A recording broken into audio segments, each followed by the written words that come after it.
Herbicides applied to the soil are applied to the soil before the weeds germinate and are called pre-sowing and pre-emergence herbicides. Soil herbicides are widely used in many crop plants. The most important reason for this is to prevent weed problems before planting or emergence. After the weed germinates, it comes into contact with the effective substance and kills the weeds by preventing the growth of the plant. When unsuccessful herbicide applications are examined closely, it is seen that the majority of complaints consist of herbicides described as soil herbicides. In herbicides applied directly to the plant, there is direct contact between the effective substance and the weed. In other words, the target is the germinated weed, and the effective substance falls on the plant in the application. However, the situation is slightly different with herbicides applied to the soil. Because the target of soil herbicides is the weeds that will germinate, the fact that the germination, the chemical structure of the herbicide,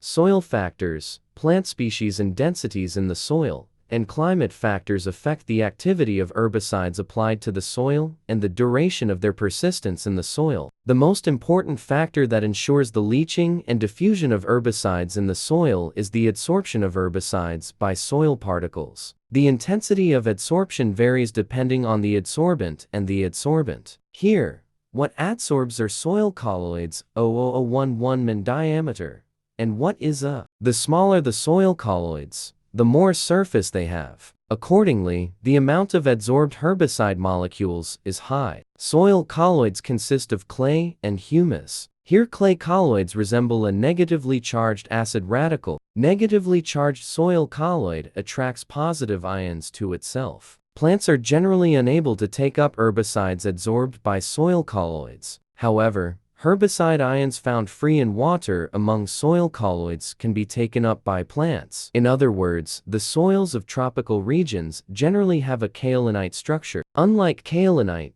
montmorillonite clays are common in places with moderate rainfall and relatively low temperatures. In autumn, the capacity of montmorillonite clays to adsorb herbicides is 3 to 5 times greater than that. Studies have shown that the capacity of organic colloids to adsorb herbicides is 4 times greater than montmorillonites and 20 times greater than kaolinites. Adsorption capacity is low in sandy and loamy soils. The chemical structure of the herbicide also affects the adsorption capacity of the soil. While some active substances are slightly adsorbed by soil colloids, some active substances are more adsorbed. Additionally, the evaporation of herbicides from the soil varies depending on the moisture in the soil. Effective organic matter in soil. The degradation time of herbicides in the soil varies depending on the amount of organic matter in the soil. The richer the soil is in organic matter, the more healthy microorganisms it contains.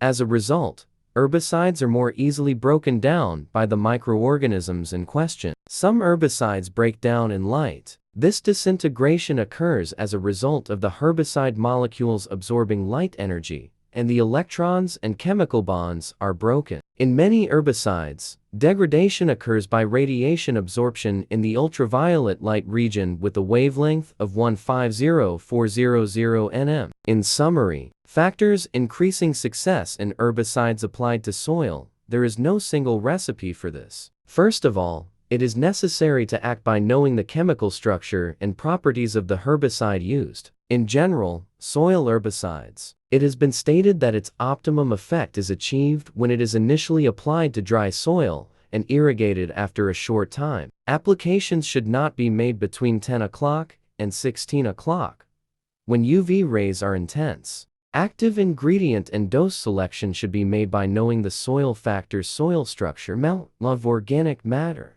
soil pH, microorganisms, soil temperature and soil moisture, weed types and densities in the soil. The weed is only killed when it begins to sprout from the seed and hits the herbicide barrier. It is possible for the seeds to remain dormant and not be damaged by pre-emergent spraying. Therefore, weed control is a continuous process. The herbicide should be watered before emergence. Watering activates the herbicide, creating a barrier just below the surface. Most crops require 0.5 inch of irrigation or rain within 21 days of application. If you are working with a non-irrigated area or drip zone, Apply pre-emergent product just before rain is expected.